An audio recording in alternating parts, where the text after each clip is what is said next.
وبركاته إن الحمد لله وحده والصلاة والسلام على من لا نبي بعده أما بعد فأعوذ بالله من الشيطان الرجيم بسم الله الرحمن الرحيم محترم سامعین و سامعات، الحمدللہ آج نے ہم لوگ تراویح میں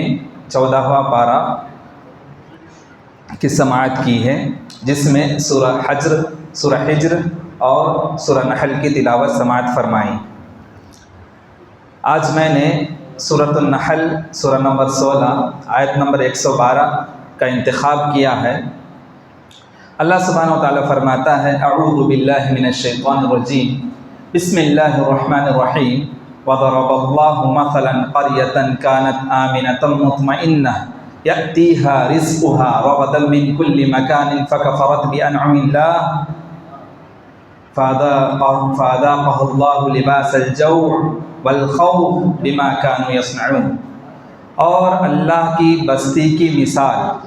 پیش کرتا ہے اللہ سبحانہ و تعالیٰ، جو پرامن اور پرسکون تھی، اس کی روزی کشادگی کے ساتھ ہر جگہ سے آتی تھی۔ پھر اس نے اللہ کی نعمتوں کی ناشکری کی تو اللہ نے ان کے بدعمالیوں کی وجہ سے انہیں شدید بھوک اور خوف و ہراس کا مزہ چکھایا۔ محترم حاضرین، اس آیت میں سورۃ النحل سورہ نمبر 16 آیت نمبر 112 میں جس قریے کے بارے میں بتایا گیا ہے، جس گاؤں کے بارے میں مثال بیان کیا گیا ہے، مفسرین کہتے ہیں کہ وہ مکہ مکرمہ ہے۔ نبی کریم صلی اللہ علیہ وسلم کی زندگی میں مکے میں 100% کامل امن و شانتی قائم تھی، اور یہاں جو گاؤں ہے مکہ مکرمہ، وہاں کے لوگ پرسکون خوشگوار زندگی گزارتے تھے۔ وہاں فصل کی کاشتکاری زیادہ نہیں، وہ جو ہے ڈیزرٹڈ ایریا ہے، ٹھیک، وہاں جو ہے کھیت کھلیان بہت کم ہوتے ہیں، پھر بھی دیکھیں گے وہاں امن و شانتی قائم تھی، پرسکون اور خوشگوار زندگی لوگ گزارتے تھے، اور وہاں فصل کی کاشتکاری زیادہ نہ ہونے کے باوجود ہر طرف سے اللہ سبحانہ و تعالیٰ مختلف اقسام کے میوے، مختلف اقسام کے غلے وہاں پہنچاتا تھا، لوگ پرسکون زندگی گزارتے تھے۔ اور انہوں نے جب ناشکری کی، یعنی نبی کریم صلی اللہ علیہ وسلم جب مکہ مکرمہ میں دین کی دعوت دی، انہیں قرآن و حدیث کی تعلیمات کی دعوت دی، انہیں شرک سے روکا، تو انہوں نے ناشکری کی، انہوں نے نبی کریم صلی اللہ علیہ وسلم کی تعلیمات کو ٹھکرا دیا، انہوں نے احادیث کو ٹھکرا دیا، انہوں نے اللہ اور رسول کی جتنے بھی احکامات ہیں، تعلیمات ہیں، اس کو ٹھکرا دیا، ناشکری کی، نافرمانی کی، کفرانہ زندگی گزارا۔ اس لیے اللہ سبحانہ و تعالیٰ نے دو قسم کے عذاب ان پر نازل کیے۔ سب سے پہلا عذاب یہ ہے کہ امن و سکون جو قائم تھا اس کو اللہ تعالیٰ نے چھین لیا، بد امنی عام ہو گئی، بد امنی پھیل گئی، اور جو خوشگوار زندگی گزار رہے تھے، ہر جگہ سے ان کے پاس جو ہے مختلف اقسام کے غلے، مختلف اقسام کے میوہ جات ان تک پہنچتی تھی مکہ میں۔ جب انہوں نے ناشکری کی اور اسلام کے مطابق زندگی نہیں گزارا، تو دوسری قسم جو عذاب کی ان پر نازل ہوئی کہ بھوک مری کی زندگی ہو گئی، تنگ حالی کی زندگی ہو گئی، تنگ دستی کی زندگی ہو گئی، لوگ بھوک و پیاس کی زندگی گزارنے لگے، خوشگوار زندگی ختم ہو گئی، امن و سکون ختم ہو گیا۔ کیوں؟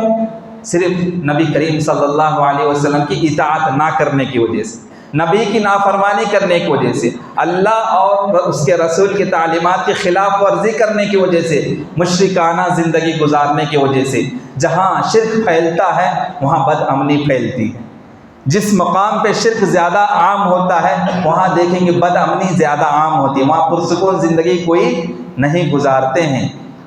جس طریقے سے اللہ سبحانہ و تعالیٰ اسی سورہ میں سورۃ النحل سورہ نمبر 16 آیت نمبر 33 میں فرماتا ہے: وَمَا ظَلَمَهُمُ اللَّهُ وَلَٰكِن كَانُوا أَنفُسَهُمْ يَظْلِمُونَ، کہ اللہ سبحانہ و تعالیٰ ان پر ظلم نہیں کیا تھا، یعنی اللہ سبحانہ و تعالیٰ نے جو یہ دو شکلی عذاب ان پر نازل کی گئی تھی، بد امنی چھین لی گئی تھی، بھوک مری کے شکار ہو چکے تھے، یہ ظلم اللہ تعالیٰ نے ان پر نہیں کیا بلکہ انہوں نے خود اپنے آپ پر ظلم کیا، ناشکری کی زندگی گزارنے لگے اور اللہ اور رسول کی اطاعت نہیں کی بلکہ اس کی نافرمانی کی، جس کی وجہ سے ان پر اللہ سبحانہ و تعالیٰ نے عذاب کو نازل کیا۔ اسی طریقے سے آپ دیکھیں گے سورہ انعام سورہ نمبر 6 آیت نمبر 80 پر 2 میں اللہ تعالیٰ فرماتا ہے الذین آمنوا ولم یلبسوا ایمانہم بظلم اولئک لہم الامن وہم مہتدون، کہ وہ لوگ جو ایمان لاتے ہیں اللہ پر اور اس کے رسول پر، ایمان لانے کا تقاضا کیا ہے؟ ان کے تعلیمات کے مطابق زندگی گزارنا۔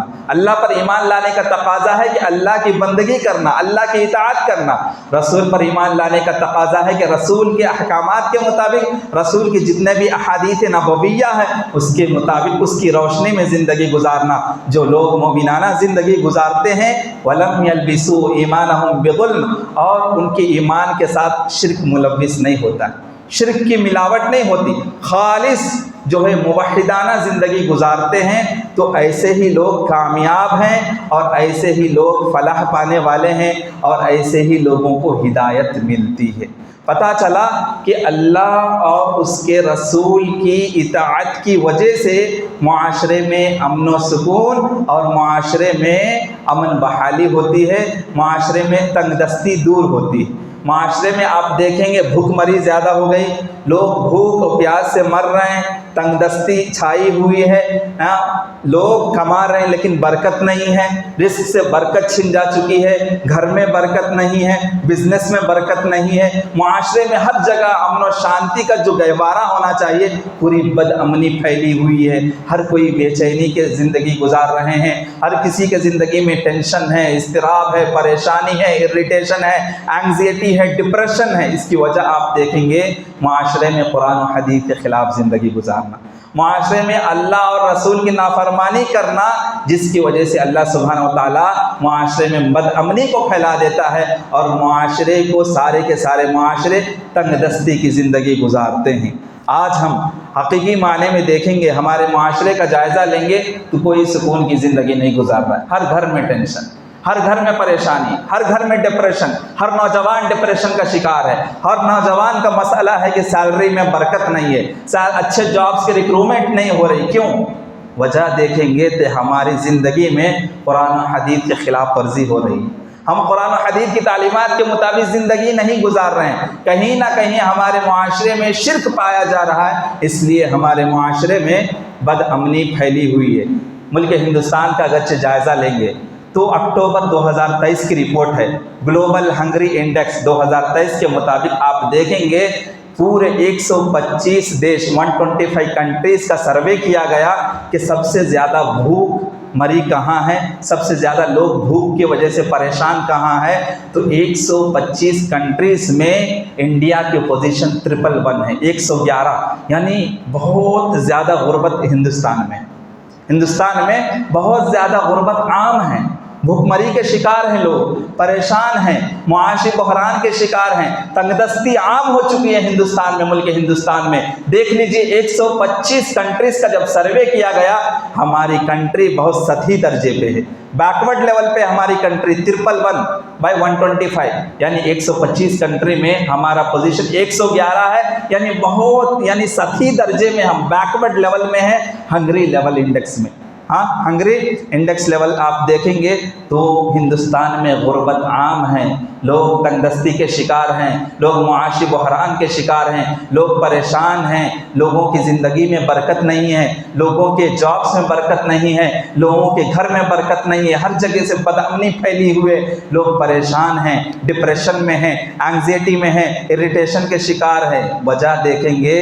تو اللہ اور اس کے رسول کی نافرمانی اور شرک، ہر کنکر میں شنکر نظر آتا ہے ہندوستان میں لوگوں کو۔ خود مسلمان بھی شرک سے دور نہیں، جب بھی رزق کا معاملہ آتا ہے مسلمان خواجہ غریب نواز کے اوپر بھروسہ کرتے ہیں۔ رزاق اللہ سبحانہ و تعالیٰ ہے، ہمارا رزاق رزق دینے والا اللہ سبحانہ و تعالیٰ ہے، لیکن رزق کا معاملہ جب آتا ہے لوگ پتھروں پر بھروسہ کرتے ہیں، لوگ درگاہ کے دربار پر بھروسہ کرتے ہیں، لوگ مزاروں پر بھروسہ کرتے ہیں، مزاروں پہ جا کے چادریں چڑھاتے ہیں، ہاں درخت کی طواف کرتے ہیں، نہ جانے کتنے کتنے شرک کے مظاہر ہمارے معاشرے میں پنپ رہے ہیں، جس کی وجہ سے آج مسلمانوں کے معاشرے میں غربت عام ہے، بدامنی عام ہے، تنگ دستی کے شکار ہیں، بھوک مری کے شکار ہیں۔ سب سے زیادہ اگرچہ غربت میں کوئی ہے تو ہندوستانی معاشرے میں مائنارٹیز میں بھی میجارٹی میں ہندوستان میں مسلمان ہیں، اور مسلم کمیونٹی میں ہنگری انڈیکس لیول بہت زیادہ، یعنی بھوک مری سب سے زیادہ کسی کمیونٹی میں ہے تو ہندوستان میں مسلمانوں کے اندر۔ غربت سب سے زیادہ، غربت کے شکار مسلمان ہیں، تنگ دستی کے زیادہ شکار مسلمان ہیں۔ آپ دیکھیں گے تو جتنے بھی بینکس وغیرہ ہے، فائنینشیل کارپوریٹو بینکس ہیں، یہ لوگ مسلمانوں کو قرض نہیں دے رہے ہیں۔ کیوں معلوم؟ ان کو پتہ ہے کہ ان کے پاس بیک بیلنس نہیں ہے، ان کے پاس جو ہے ذریعہ معاش نہیں ہے، معاشی تنگی ہے ان کے پاس، معاشی بحران کے شکار ہیں یہ لوگ کمانے کا ذریعہ نہیں ہے ان کے پاس، ان کو میں قرض بھی دوں گا تو واپس کیسے پھیریں گے؟ اس لیے آپ دیکھیں گے بڑے بڑے بینکس، کارپوریٹو بینکس جو ہیں، یہ مسلمانوں کو قرض دینے سے پہلے سوچتے ہیں کہ میں ان کو قرض دوں یا نہیں، اتنے تنگ دستی کے شکار ہیں۔ وجہ دیکھیں گے مشرکانہ زندگی گزار رہے ہیں، ہمارے معاشرے میں شرک پھیلی ہوئی ہے اور قرآن و حدیث کے خلاف ورزی کرتے ہیں، اس لیے بدامنی چھائی ہوئی ہے، تنگ دستی بھوک مری کے شکار ہیں ہم لوگ۔ رزق میں برکت کا ایک اہم ذریعہ اللہ اور رسول کی اطاعت اور شرک سے دوری، شرک سے بیزارگی ہے۔ اگرچہ ہمارے معاشرے میں شرک پایا گیا، ہمارے معاشرے میں قرآن و حدیث کے خلاف ورزی ہوئی، قرآن و حدیث کے تعلیمات کے خلاف ورزی ہوئی، قرآن و حدیث کے تعلیمات کے اپوزٹ ہم نے زندگی گزارا، تو نہ ہمارے گھر میں کبھی سکون حاصل ہو سکتا ہے، نہ ہمارے معاشرے میں کبھی سکون حاصل ہو سکتا ہے، نہ ہمارے گھر میں کبھی برکت نازل ہو سکتا ہے، نہ ہمارے معاشرے میں کبھی امن حاصل ہو سکتا ہے یا برکت نازل ہو سکتا ہے۔ دعا ہے رب العالمین سے کہ رب العالمین رزق حاصل کرنے کے جو جائز وسائل ہیں، حلال رزق حاصل کرنے کے ہمیں توفیق دے، اور جتنے بھی یعنی شرک کے مظاہر ہیں یا حرام کمائی کے جتنے بھی وسائل ہیں، ان تمام سے ہم لوگوں کو دور رکھے اور ہمیشہ مرتے دم تک قرآن و حدیث کے مطابق زندگی گزارنے کی توفیق دے۔ وآخر الدعوانا الحمد للہ رب العالمین۔